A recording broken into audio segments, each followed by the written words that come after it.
Pan India திரைப்படங்களின் தயாரிப்பு மையம் சென்னை தான் என்று நடிகர் கமல்ஹாசன் கருத்து தெரிவித்திருக்கும் நிலையில் அது குறித்து மக்கள் குரல் பகுதியில் திருச்சி மக்கள் தெரிவித்த கருத்துக்களை பார்ப்போம்.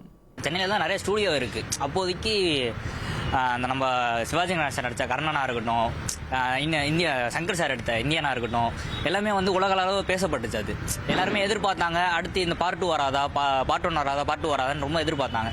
அதுக்கப்புறம் சென்னையில் நிறைய நிறைய ஸ்டூடியோ தொடங்கினதுக்கப்புறம் வெளியே இருக்கவங்களாம் வந்து இங்கே வந்து ஷூட் பண்ண ஆரம்பித்தாங்க. அப்படி அங்கே சென்னையில் இருக்கிறது தான் சென்னை தான் ஃபஸ்ட்டு ஒரு ஹப்பாகவே இருந்தது எல்லாரோட இதுக்குமே, மூவிக்குமே.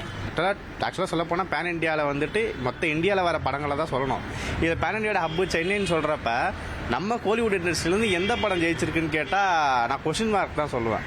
எவ்வளோ படங்கள் நல்லா வந்திருக்கு, ஆனால் பேசப்படலை. இப்போ தமிழ் சினிமாவில் வந்துட்டு எடுக்கிற படங்கள் எல்லாமே பேன் இண்டியாவுக்குன்னு எடுக்கிறாங்க. ஆனால் எத்தனை படம் வந்து பார்க்குறாங்க. இப்போ லாஸ்ட்டாக நான் பார்த்த படம் கூட பேன் இண்டியா படம்னா தக்லைஸ்ன்னு சொல்லுவோம். அந்த தக்லை படம் எத்தனை பேருக்கு பிடிச்சிருக்குன்னு நினைக்கிறீங்க? நீங்கள் தமிழ்நாட்டில் பொறுத்த வரைக்கும் பேன் இண்டியா படம் தமிழ்நாட்டில் எடுத்த படங்களில் எந்த படம்னு கேட்டால் எல்லாருமே சிரிச்சுக்கிட்டு எதை சொல்கிறதுன்னு அப்படி சங்கடப்படுவாங்க. பேன் இண்டியா மூவி வந்து இப்போ ரீசெண்ட் டைமில் நான் சொல்லிட்டு இருக்கிறது. ஆனால் நான் சின்ன ஸ்கூல் படிக்கும் போதெல்லாம் அதை வந்து டப்பிங் மூவி தான் எல்லாம் சொல்லி நான் பார்த்துருக்கேன். மணி சார், சங்கர் சார் பண்ணதெல்லாம் இன்டர்நேஷனல் லெவலில் கூட போயிருக்கு. முத்து படம்லாம் ஜப்பான் மூவியில் டப்பிங் பண்ணி பார்த்துட்டு இருந்தாங்க. அது நம்ம இன்டர்நேஷ்னல் லெவலில் பண்ணியாச்சு. இப்போ தான் எல்லாம் சும்மா அந்த நாட்டில் பண்ணுறதெல்லாம் சும்மா பேன் இண்டியா மூவின்னு சொல்லிட்டு இருக்காங்க.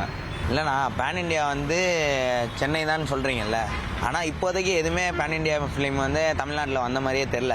ஃபுல்லாக தெலுங்கு, கன்னடம் இது மாதிரி தான் வந்துட்டு இருந்துச்சு. ஆனால் அவங்க வந்து சொல்கிறது எல்லாமே பழைய படம், எந்திரன் இது மாதிரி, அதெல்லாம் ரொம்ப நாளைக்கு முன்னாடி வந்தது. இப்போ ரீசெண்டாக எதுவுமே வந்த மாதிரி இல்லை. தக் லைஃப் வந்துச்சு, ஆனால் அதுவுமே வந்துட்டு அவ்வளோக்கா ரீச் ஆன மாதிரி தெரில. ரொம்ப ஒரு போராகவே தான் போச்சு அந்த மூவி.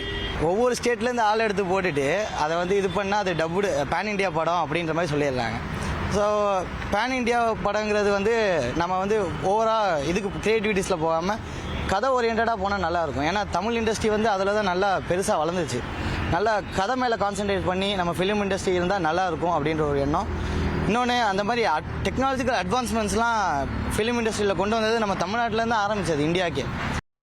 மக்கள் குரல் பகுதியில் திருச்சி மக்கள் தெரிவித்த கருத்துக்களை பார்த்தோம்.